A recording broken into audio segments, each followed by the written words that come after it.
Bienvenue à la fête du jeu. Je suis actuellement au Quinconce et je vous emmène tout de suite à la rencontre de Mathilde qui m'attend sagement ici et qui est ludothécaire chez Planète Jeux. Bonjour Mathilde. Bonjour. Comment allez-vous? Eh bien très bien, avec le soleil, donc c'est parfait. Une belle édition de cette fête des jeux. Tout à fait, ouais, c'est une superbe édition. Le temps est avec nous. On est dans un lieu qui est magnifique finalement, en plein cœur de ville et on a l'impression d'être à la campagne, donc c'est super. C'est quelle édition aujourd'hui? Oh là là, alors je ne saurais pas vous dire exactement, mais en tout cas ça fait plus de 10 ans que la fête du jeu existe au Mans. Ouais, quand même. On a arrêté de compter du coup. Ouais, c'est exactement, c'est ça. Il y a un thème, je crois, cette année. Alors le thème de cette année, je pense que les téléspectateurs ont pu le découvrir sur les châteaux, les rois, les reines, le médiéval. Voilà, c'est vraiment notre thème de l'année. Il est super sympa ce château. Je disais juste avant qu'on commence que j'aurais bien aimé rester un peu jouer à l'intérieur parce que vraiment vous avez bien mis les choses en place, on s'y croirait vraiment. Oui, on a essayé de recréer l'univers d'un château fort à l'époque des rois et des reines. C'est ça. De redevenir un enfant quand on vient ici, parce que c'est évidemment à destination des enfants, mais je pense que les parents aussi y jouent un petit peu. Exactement, on va le voir après, mais il y a aussi des jeux pour les adultes. Justement, allons-y sans plus attendre, on va se lancer sur cette contre-allée de la place des Quinconces pour aller voir une partie de ces exposants. Ils sont combien aujourd'hui ? Alors on est une petite dizaine d'associations en tout qui proposent différentes choses. Là on peut avoir l'association Visuellement qui propose différentes activités qui permettent de se mettre aussi dans la peau d'une personne qui a des malvoyantes vues, voilà c'est ça, avec différents petits jeux adaptés du coup aux personnes malvoyantes. On a aussi en face la fabrique à jeux qui permet ah oui, les épées par exemple. De se fabriquer des accessoires, un chapeau, une épée, un bouclier. Ah, c'est chouette, et puis on aperçoit justement Jacinthe Henry qui est la responsable de la ludothèque qui est juste ici. On va aller la saluer, elle est en train de créer, et ben on va lui demander aussi une épée. Elle va être jolie cette épée Jacinthe. Bonjour. J'espère qu'elle sera jolie. Bah ouais. J'ai perdu mon chevalier qui la confectionne, oui. Lina, qui est partie en exploration un petit peu ailleurs. Mais sur la découpe, il y a quand même des choses où il faut aider les enfants, on ne peut pas les laisser avec des... Le cutter c'est mieux. C'est eux qui vont customiser ensuite et puis qui vont se les approprier et aller jouer ensuite dans le château. Donc, si c'est pas vous, ce sont aussi les parents qui fabriquent les épées. que, de toute façon, je n'ai que 2 mains. Donc, et puis c'est un atelier finalement parents-enfants, donc c'est bien, ils passent un bon moment ensemble. Tout le monde en profite. Et puis ça montre aussi qu'on peut fabriquer des choses simples et s'amuser facilement avec du carton, bien sûr, des feutres et de la colle. Ouais, justement, je voyais ce papa qui disait allez viens, on va décorer ton épée. Juste derrière, c'est l'objet de l'atelier. Du coup, il faut quand même qu'elles tiennent, donc il faut les renforcer. Et puis après, ils vont pouvoir mettre du papier alu ou décorer dessus pour accessoiriser leur objet, personnaliser. Eh ben, merci beaucoup Jacinthe. On va continuer notre petit tour avec Mathilde. À plus tard. À plus tard. Il y a une bonne ambiance ici, à cette fête du jeu. Oui, exactement. C'est vraiment une fête qui regroupe toutes les générations, j'ai envie de dire. On aperçoit des enfants, mais aussi des personnes âgées. Donc c'est sympa. Tout le monde se retrouve pour jouer ensemble, pour passer un bon moment au final, quoi. Il y a aussi l'atelier des assureurs. Exactement, la Maïf qui est partenaire aussi de la fête du jeu et qui propose quelques jeux de prévention autour du handicap, mais aussi autour de la sécurité routière notamment. Donc c'est l'utile à l'agréable. Voilà, de sensibiliser aussi les gens à différentes problématiques comme ça qui peuvent se poser. Ouais. Est-ce qu'ils veulent nous dire un petit mot à la Maïf? Bonjour la Maïf, comment ça va? Bonjour, ça va très bien. Ça va? Ouais, je voulais voir quel jeu vous proposiez aujourd'hui aux enfants. Alors on propose des jeux pour les enfants et pour les adultes. Ah super, ouais. Qui tournent autour de la sécurité routière et de la sécurité domestique. Là, donc en fait, ils jettent les dés, on leur demande de compter, d'additionner les points, et puis ça correspond à une question qu'on leur pose. Voilà, donc les enfants répondent soit de dangers domestiques sur les produits d'entretien à la maison, des choses comme ça. Sur la route, c'est l'usage du vélo. Voilà, le port du casque, les gants, ainsi de suite. Et puis on a des questions aussi pour les adultes, parfois c'est intéressant, sur l'alcool au volant, sur... On peut faire une petite simulation? Par exemple, je jette les dés, on y va et... Hop là. Vous n'êtes plus enfant et jeune ado, je vous pose des questions. J'ai fait 16. Alors, 16 ? Oui. Alors, question 16. Quel numéro faut-il appeler lors d'un accident avec une personne blessée? Le 15, le 17 ou le 20? Le 15? Oui, très bien. Le 17, c'est qui? La police, la gendarme. Très bien. Alors, sachez quand même que tous ces numéros sont interconnectés, en tout cas ceux qui existent. Voilà. Donc, de toute façon, on vous enverrez vers le dispositif de secours le plus adapté. Il n'empêche que vous avez effectivement donné la bonne réponse. Super. On gagne quelque chose? Parce qu'on est là pour ça aussi. Hein. On donne aux enfants juste pour vous montrer, même si c'est pas... Voilà.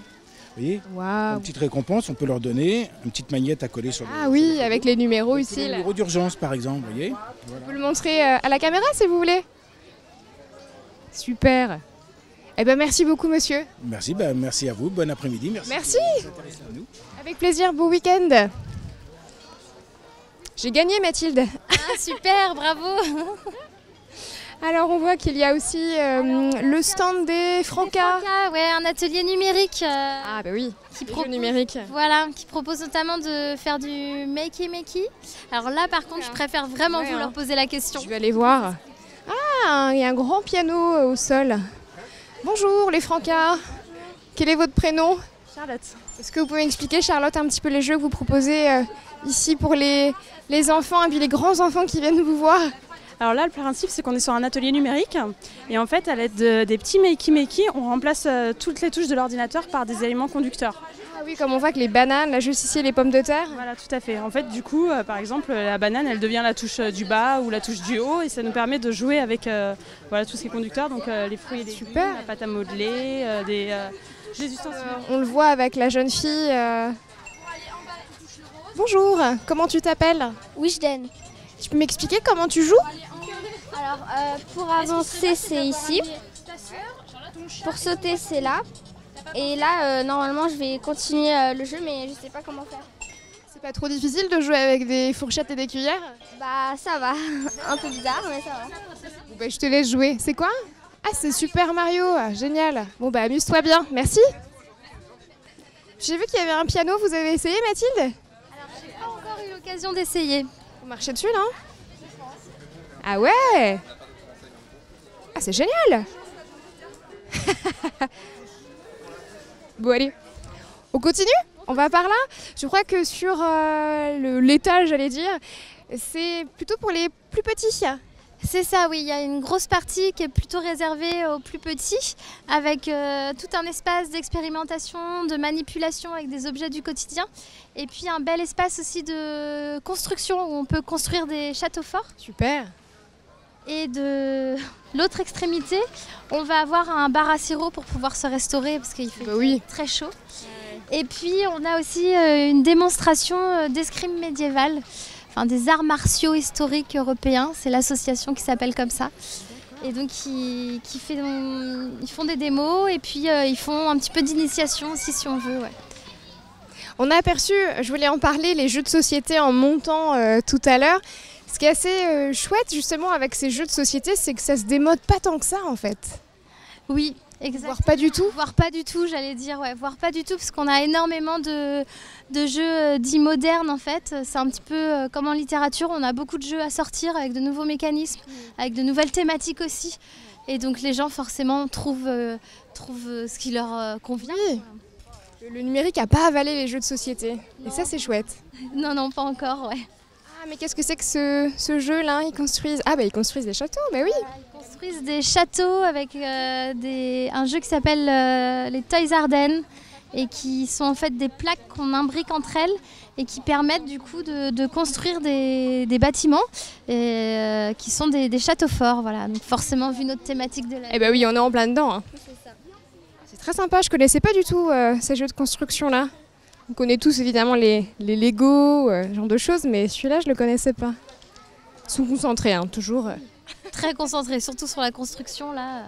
Et on a encore des joueurs voilà, qui jouent par ici. En famille? Société. Oui, je pense en famille, oui, ça a l'air, effectivement. Ouais. dans l'herbe. C'est une petite ambiance bucolique. Et ça, c'est... Donc on arrive sur l'espace d'expérimentation de manipulation pour les plus petits, qui est notamment piloté par l'association Parole, qui est une association d'orthophonistes du département, et qui font donc de la prévention autour des troubles du langage notamment. Donc après je peux vous proposer... Madame ? Voilà, vous pouvez aller voir, il me semble que c'est Céline qui est là et qui va pouvoir vous en parler. On va dire un petit mot à Céline alors. Bonjour Céline, excusez-moi de vous déranger. Je vous prends un tout petit moment pour que vous puissiez nous expliquer un petit peu votre initiative ici. Alors l'initiative, c'est de faire de la prévention autour de la nécessité du plaisir à jouer, à laisser jouer les enfants avec les petites choses du quotidien et tout ce qui peut se passer chez eux quand ils jouent, qu'ils développent leur imaginaire et que ça permet de mettre du langage sur le jeu et voilà, de les aider à s'épanouir dans leur vie d'enfant. Alors là, je vois que les petites puces sont en train de se déguiser. Oui, donc... Et après, elles peuvent aller faire une construction ici, par exemple. Par exemple, là, on a mis à disposition plein de briques, de boîtes à chaussures pour faire, par exemple, un château, comme on est sur le thème du Moyen-Âge aujourd'hui. Avec des petites balles, on peut fabriquer des lance-pierres avec des couvercles de cuisine, un bouclier. Enfin, voilà, on détourne les petites choses du quotidien pour s'amuser. Merci beaucoup. Merci à vous. Il y a plein de bonnes idées ici, à la fête du jeu. Et puis on arrive au bout de la contre-allée pour les petits, mais évidemment il y a encore plein d'animations qu'on n'a pas pu vous montrer dans le sujet, parce que on est toujours pris par le timing. Alors on va pouvoir se quitter ici. Mathilde, merci beaucoup en tout cas pour votre accueil. Et merci d'être venue découvrir la fête du jeu. Avec plaisir, rendez-vous peut-être l'année prochaine. Exactement, l'année prochaine, normalement le dernier week-end du mois de mai. Et puis certainement au même endroit. Merci beaucoup. Merci à vous. Au revoir. Allez, c'est pas fini pour vous et moi. On va pas très loin. On va aller par là, juste derrière, en plein cœur de la cité Plantagenet, retrouver des artistes peintres. Ça s'appelle le Tertre Plantagenet. Et c'est José Atlan qui nous attend. C'est parti.